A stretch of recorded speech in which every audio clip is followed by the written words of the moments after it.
Good afternoon, everybody. Welcome back to Groundhog's Garage. My name is Jim. Thank you again for joining me.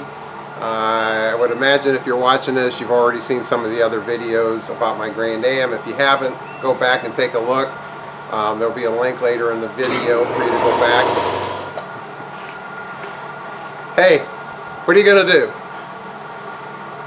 Guys gotta have air. So anyway, so today I want to show you where we're at. Got another project.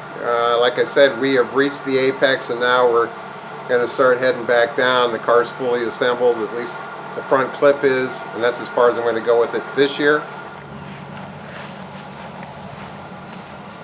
This is a driver's side fender, and we're going to sandblast the scale off of this. And like I said, this is solid all through here. We'll clean this up here with the sandblaster, all the pitting there. And this is the passenger side, and this is a little worse. And this black stuff, that was the rust dissolved from the Rust-Oleum. I just sprayed that on there and let that sit.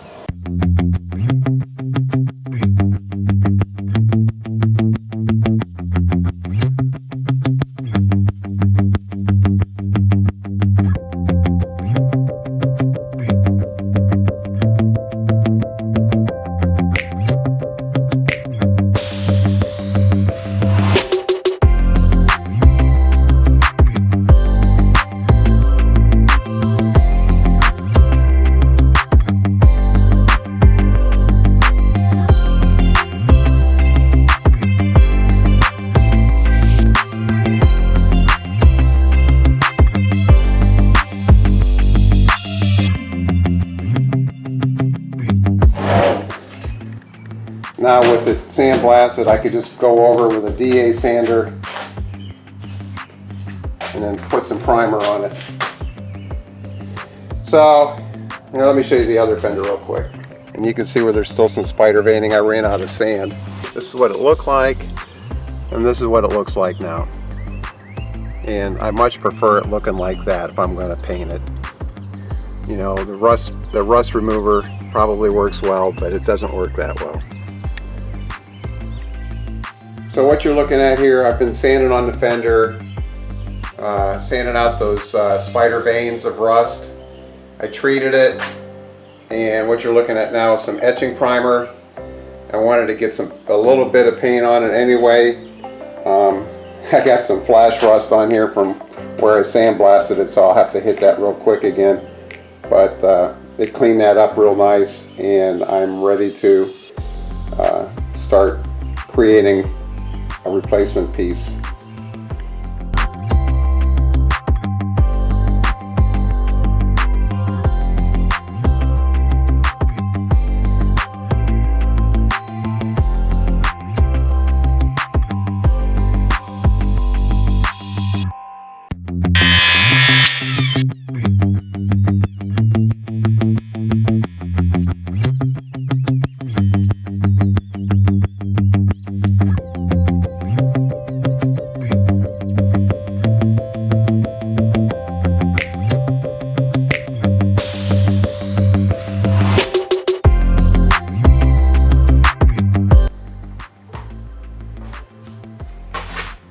Now I was thinking I'd be able to bend this, and we'll see.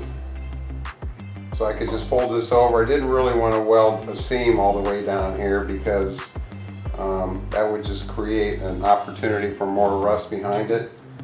But yeah, we'll see. I don't have a metal stretcher, so anything I do will have to get hammered. And there's a little bit of a curve right here.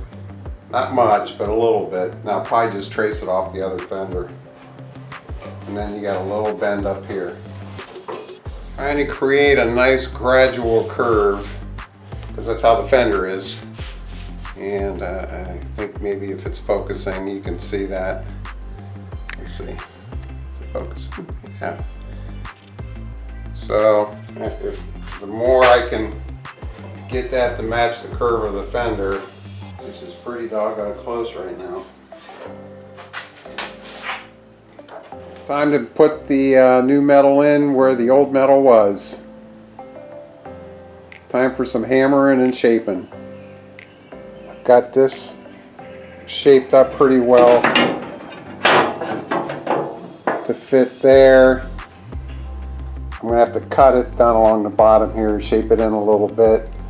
And once I get ready here, I'll do a little hammering and shaping and everything, and try to get it to match the original curves as much as possible. And I'll set up my camera here and you can watch.